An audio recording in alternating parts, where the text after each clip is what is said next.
तीन दामाद की सास पार्ट 2।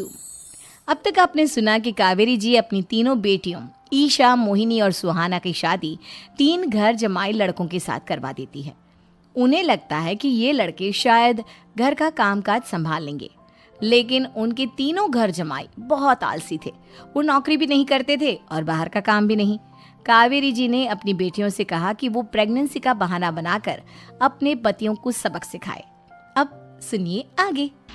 मम्मी, आपने जैसा कहा था हमने वैसा ही किया, लेकिन देखिए ना, विवेक का हाल तो वैसा का वैसा ही है।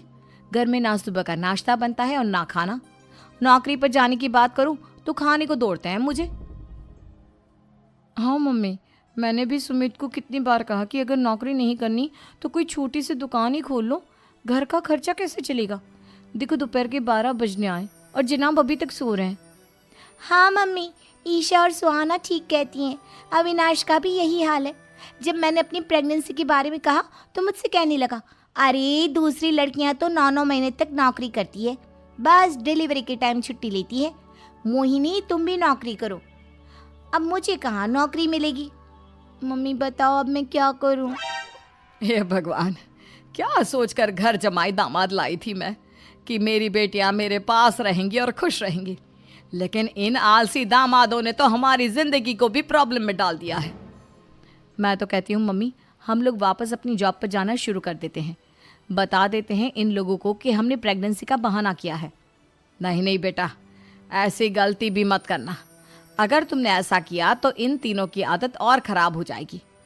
अरे आज नहीं तो कल कभी तो तुम प्रेग्नेंट होगी, तब वापस यही प्रॉब्लम आएगी। तब क्या करोगी तुम तीनों।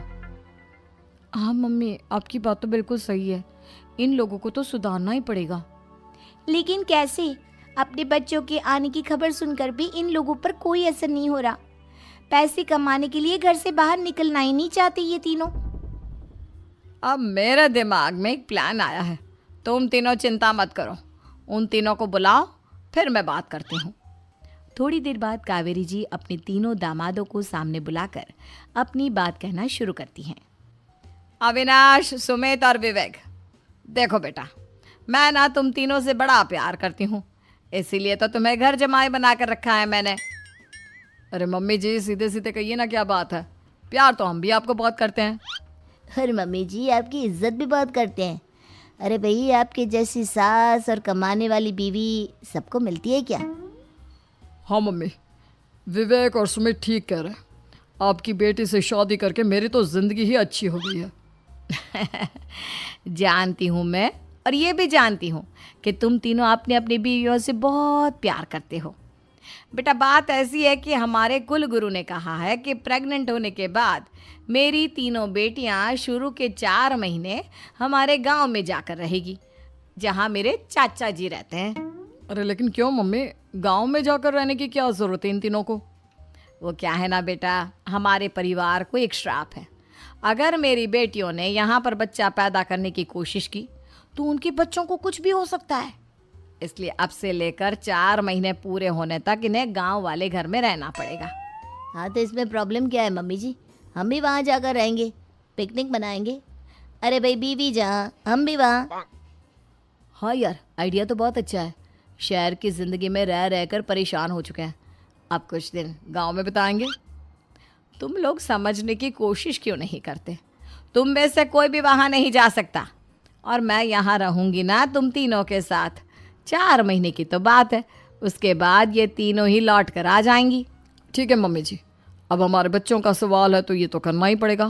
कावेरी अपनी तीनों बेटियों को कुछ दिन के लिए घर से बाहर कहीं दूसरे शहर में रहने के लिए भेज देती है। कुछ दिनों के बाद, अरे मम्मी जी, बहुत दिन से पिज्ज़ा नहीं खाया, मंगवाइए ना। क्या बताऊं बेटा, पहले तो बेटियां खर्चा दे देती थी क्योंकि उनकी नौकरी थी, लेकिन अब तो मेरे पास पैसे ही नहीं बचे। थोड़े बहुत पैसे हैं जो बच्चों की डिलीवरी में काम आएंगे। लेकिन मम्मी जी, आपकी बेटियों को वापस आने में तो अभी बहुत वक्त बाकी है। वही सोच सोच कर परेशान हो रही हूँ। सोच रही हूँ कल से दूध भी बंद करवा देती हूँ। अब दूध वाले को देने के लिए पैसे भी तो नहीं है ना। अरे नहीं नहीं मम्मी जी, अगर दूध भी बंद करवा दोगी तो मुझे चाय कहाँ से मिलेगी, और चाय के बिना मैं तो मर ही जाऊंगा।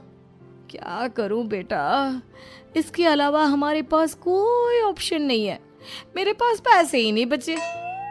इस तरह कावेरी जी धीरे धीरे अपने तीनों दामादों को पैसे देना बंद कर देती हैं और घर में खाने पीने की चीजें लाना भी बंद कर देती है। अब वो तीनों बुरी तरह से परेशान होने लगे थे और इसलिए एक दिन तीनों प्लान करके घर से बाहर निकलते हैं और बाजार में जाने के बाद यार अच्छा खाना खाए हुए कितने दिन हो गए, पता नहीं कब अच्छा खाना मिलेगा। हमारी बीवियों के जाने के बाद तो हमारी हालत भिखारियों जैसी हो गई है यार। कुछ भी हो, मुझे तो आज पिज्ज़ा खाना ही खाना है। जेब में 1 रुपया नहीं है और पिज्जा खाएगा, कहाँ से आएंगे पैसे? अरे देख वहाँ सामने बोर्ड पर क्या लिखा हुआ है, कंप्यूटर पर काम करने के लिए एक आदमी की आवश्यकता है। भाई मैं तो जा रहा हूँ, काम करूँगा और शाम तक पैसे लाकर आराम से पिज्ज़ा खाऊंगा। जा जा, तुझे कोई काम नहीं देने वाला, हम तो घर जा रहे हैं। चल भाई सुमित। सुमित और अविनाश वहाँ से चले जाते हैं और विवेक उस कंप्यूटर शॉप पर सारा दिन काम करके 5,000 रुपये कमा कर घर लौट कर आता है और अपने खाने के लिए अच्छी अच्छी चीज़ें भी लेकर आता है। ये देखकर विवेक और सुमित के दिल में भी कुछ पैसे कमाने की इच्छा जागती है। अरे सुबह सुबह कहाँ चल दिए तुम? मम्मी जी एक बहुत अच्छी जगह मिली है, कंप्यूटर पर काम करने के 5,000 मिले थे कल मुझे। अगर रोज़ काम करूँगा तो पूरे 40,000 की तनख्वाह। अरे वाह, ये तो बहुत अच्छी बात है दामाद जी, आपको जाना ही चाहिए। सुमित और अविनाश विवेक को इस तरह तरक्की करते देखकर परेशान हो जाते हैं और वो दोनों भी काम की तलाश में निकल पड़ते हैं। धीरे धीरे उन दोनों को भी काम मिल जाता है।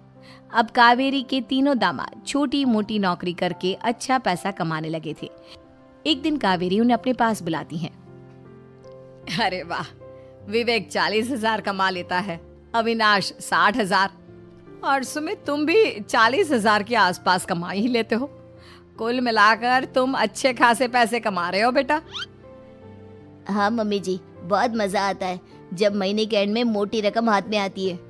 पूछिए मत मम्मी जी, घर में रहकर रोटी बना बना कर और तो जैसा महसूस होने लगा था मुझे तो। हाँ बेटा, तुम तीनों की बात तो बिल्कुल ठीक है और जानते हो अब तुम तीनों की पत्नियां भी वापस लौट कर आने वाली है। लेकिन मम्मी जी अभी तो उन्हें गए सिर्फ 2 महीने हुए हैं, आपने तो कहा था वो 4 महीने के बाद लौट कर आएंगी। ऐसा कुछ नहीं है बेटा, मैं सिर्फ तुम तीनों को सबक सिखाना चाहती थी कि आदमी घर में बैठकर बीवी की कमाई खाता हुआ अच्छा नहीं लगता। इस दुनिया में हर इंसान को मेहनत करनी चाहिए, काम करना चाहिए, चाहे वो औरत हो या आदमी, ताकि अपने परिवार को संभाल सके। कावेरी की बात सुनकर उन तीनों को अपनी गलती का एहसास होता है और कावेरी उन्हें सच बता देती है कि ईशा, सुहाना और मोहिनी शहर में ही कहीं दूसरी जगह रह रहे थे। शाम के वक्त उन तीनों की पत्नियां लौट कर आ जाती है और कावेरी जी का परिवार एक खुशहाल परिवार की तरह रहने लगता है।